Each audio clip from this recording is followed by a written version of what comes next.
ಎಲ್ಲರಿಗೂ ನಮಸ್ಕಾರಗಳು. ರಾತ್ರಿ ಇವಾಗ 11 ಗಂಟೆ 10 ನಿಮಿಷ ಆಗಿದೆ. ಇನ್ನೂ ಕೂಡ ನಾನು ಬಟ್ಟೆನ ಸ್ಟಿಚ್ ಮಾಡ್ತಾ ಇದ್ದೆ.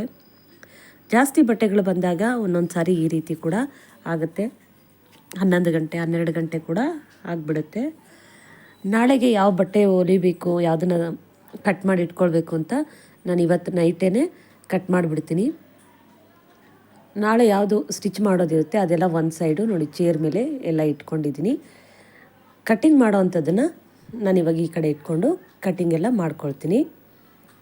ಫಾಲ್ ಹಾಕೋದಿದ್ರೆ ಫಾಲೆಲ್ಲ ತೆಗೆದು ನೀರಲ್ಲಿ ನೆನೆಸೋದು, ಆ ಥರ ಯಾವುದೇ ಕೆಲಸ ಇದ್ರೂ ಟೈಲರಿಂಗ್ ಕೆಲಸನ ನಾನು ನೈಟೇ ಮಾಡ್ಕೊಳ್ತೀನಿ.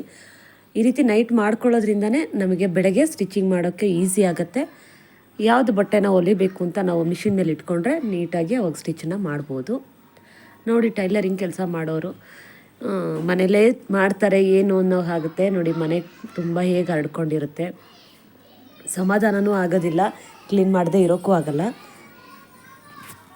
ಮನೇಲಿ ಸ್ಟಿಚಿಂಗ್ ಮಾಡೋರ ಕತೆ ಎಲ್ಲ ಹೀಗೆ ಅಂತ ಅಂದ್ಕೊಳ್ತೀನಿ. ಇದನ್ನೆಲ್ಲ ಕ್ಲೀನ್ ಮಾಡಿ ಎಲ್ಲ ಮುಗಿಸ್ಕೊಂಡು ನಾನು ನೈಟ್ ಮಲಗೋದು. ಎಷ್ಟೇ ಕೆಲಸ ಇದ್ರೂ ಅಡುಗೆ ಮನೆ ನನಗೆ ನೀಟಾಗಿದ್ದರೆ ನನಗೆ ಮನಸ್ಸು ನೆಮ್ಮದಿ, ಬಟ್ಟೆ ಕೂಡ ಸ್ಟಿಚ್ ಮಾಡೋದಕ್ಕೆ ನನಗೆ ಸಮಾಧಾನ ಇರುತ್ತೆ.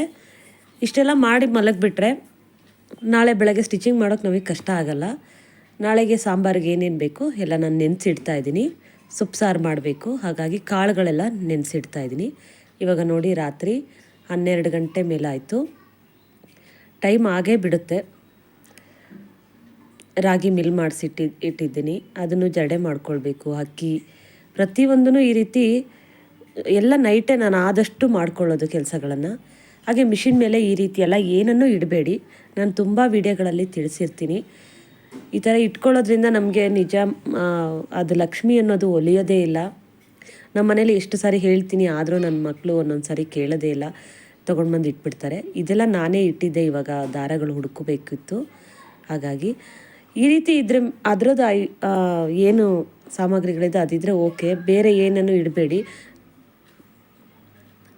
ಹಾಗೆ ತಿಂಡಿ ಮಾಡೋದಕ್ಕೆ ಏನು ಬೇಕು ತರಕಾರಿ ಆಗಲಿ ಎಲ್ಲನೂ ತಂದು ಇಟ್ಕೊಂಡ್ಬಿಡ್ತೀನಿ.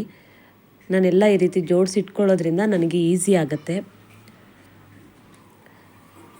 ನಾವು ಮನೇಲೇ ಬಟ್ಟೆ ಹೊಲಿಯೋದ್ರಿಂದ ಏನಾಗುತ್ತೆ, ಇಡೀ ದಿನ ಮನೇಲೇ ಇರ್ತೀರಾ, ಏನು ಮಾಡ್ತೀರಾ ಅನ್ನೋ ಹಾಗಾಗುತ್ತೆ.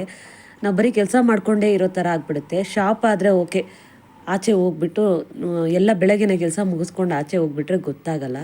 ಆದರೆ ಮನೇಲಿ ಕೆಲಸ ಮಾಡೋರಿಗೆ ಯಾರಾದರೂ ಬರ್ತಾನೆ ಇರ್ತಾರೆ, ಅವ್ರನ್ನ ಮಾತಾಡಿಸ್ಬೇಕು, ಅವ್ರಿಗೆ ಕಾಫಿ ಟೀ ಅಂತೆ ಏನಾದರೂ ಒಂದು ಆಗ್ತಾನೇ ಇರುತ್ತೆ. ಬಟ್ಟೆ ಸ್ಟಿಚ್ ಮಾಡೋಕ್ಕಾಗೋದೇ ಇಲ್ಲ.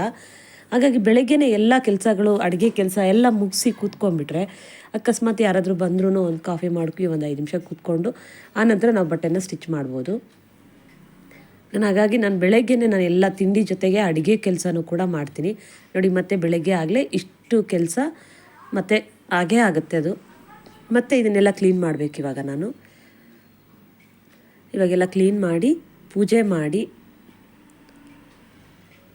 10 ಗಂಟೆ ಅಷ್ಟೊತ್ತಿಗೆ ನನ್ನ ಕೆಲಸ ಎಲ್ಲ ಮುಗಿಸ್ಕೊಂಡು ನಾನು ಮಿಷಿನ್ ಮೇಲೆ ಕೂತ್ಕೊಳ್ತೀನಿ.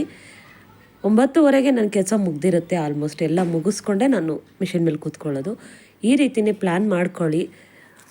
ಎಷ್ಟೇ ಕೆಲಸ ಇದ್ದರೂ 9:30 10 ಗಂಟೆ ಒಳಗಡೆ ನಿಮ್ಮ ಮನೆ ಕೆಲಸ ಎಲ್ಲ ಅಡುಗೆಯಿಂದ ಹಿಡಿದು ತಿಂಡಿ ಪ್ರತಿಯೊಂದನ್ನು ಮುಗಿಸ್ಕೊಂಡು ನೀವು ಬಟ್ಟೆ ಹೊಲಿಯೋದಕ್ಕೆ ಕೂತ್ಕೊಂಡ್ರೆ ನೋಡಿ, ಖಂಡಿತವಾಗ್ಲೂ ನೀವು ಒಂದು ದಿನಕ್ಕೆ 4-5 ಬ್ಲೌಸು ಹೊಲಿಬೋದು. ಹೊಸ್ದಾಗಿ ಹೊಲಿಯೋರು ಕೂಡ ಒಂದು 2-3 ಬ್ಲೌಸ್ ಆದರೂ ಹೊಲಿಬೋದು.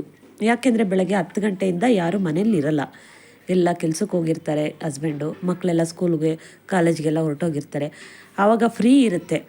ಆ ಟೈಮ್ನಲ್ಲಿ ನೀವು ಬಟ್ಟೆನ ಸ್ಟಿಚ್ ಮಾಡ್ಬೋದು. ಯಾರು ಇದು ಇರಲ್ಲ, ನಿಮಗೆ ಡಿಸ್ಟರ್ಬೆನ್ಸು ಇರಲ್ಲ. ನಾನು ಹಾಗೆ ಮಧ್ಯಾಹ್ನಕ್ಕೆ ಅಡುಗೆನೂ ಕೂಡ ಶುರು ಮಾಡ್ಕೊಳ್ತಾ ಇದ್ದೀನಿ. ಸೊಪ್ಪು ಸಾಂಬಾರು ಮಾಡೋದಕ್ಕೆ